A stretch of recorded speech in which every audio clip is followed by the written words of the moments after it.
Ang tagal-tagal nang nagtatrabaho, malapit nang mag-retire. Ayun, biglang, ay wala akong ipon. Yes. 'Di ba? So, ano ba talaga ang rule dyan pagdating sa pagtatrabaho at pag-manage ng income mo? As what you said, pag nagtatrabaho ka, dapat talaga may ipon. But most people, the more they earn, the more they spend. It should be that the more you earn, the more you save.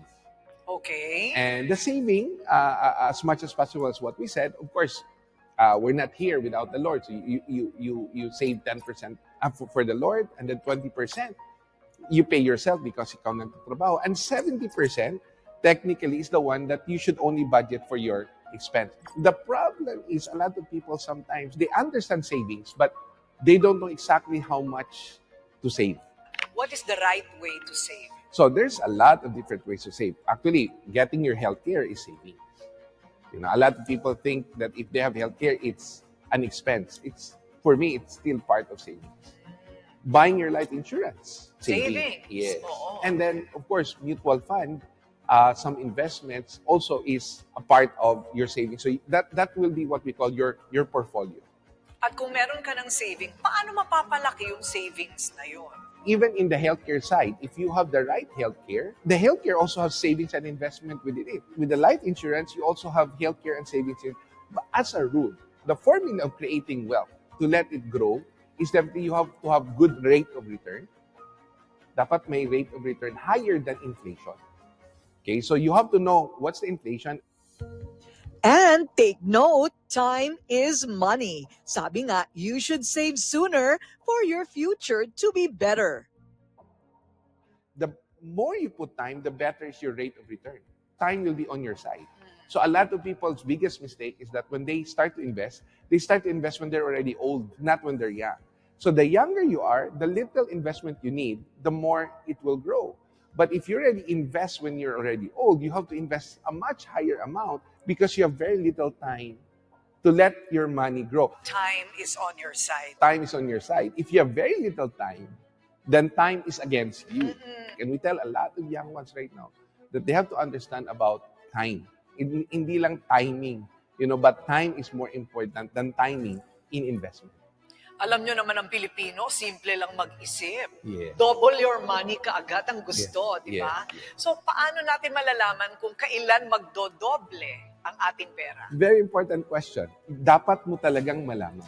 You should know when your money will double. When we talk about rate of return, it's actually understanding when your money will be doubled. And there's a lot of ways to compute it. Something that we teach a lot of people when your money will double is we call rule of 72. One of the best ways to illustrate compound interest is the rule of 72. A rule of 72 is very simple. You divide whatever rate of return, the interest rate of what you're getting, by 72, and you will then know the number of years your money will double or yung utang mo dodoble. Let's just say, put a 10,000 and you went to an institution and the institution will tell you, I'm going to give you 1% return. So when will the 10,000 with a 1% return become double? So all you have to do is divide 72 by 1%, right? And so 72 divided by 1 is 72 years before your 10,000 becomes 20,000. So it's funny because for a person at age 30 and he puts it at 1%, he never realized that he thought he's saving it the right way because he's saving 10,000.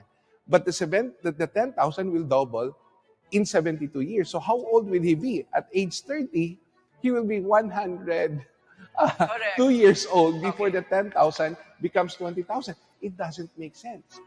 A solid foundation takes time to build. Kaya ingat tayo sa get-rich-quick impulses. Naku, understand and know how money works. A lot of wealthy people, they become wealthy because they understand the word compounding, meaning to say the interest will earn another interest. I think the most important aspect is understanding. When people ask us, Joel, what do you sell? For me, my best reply is, I want to sell understanding. Because if you understand, then you know what to do.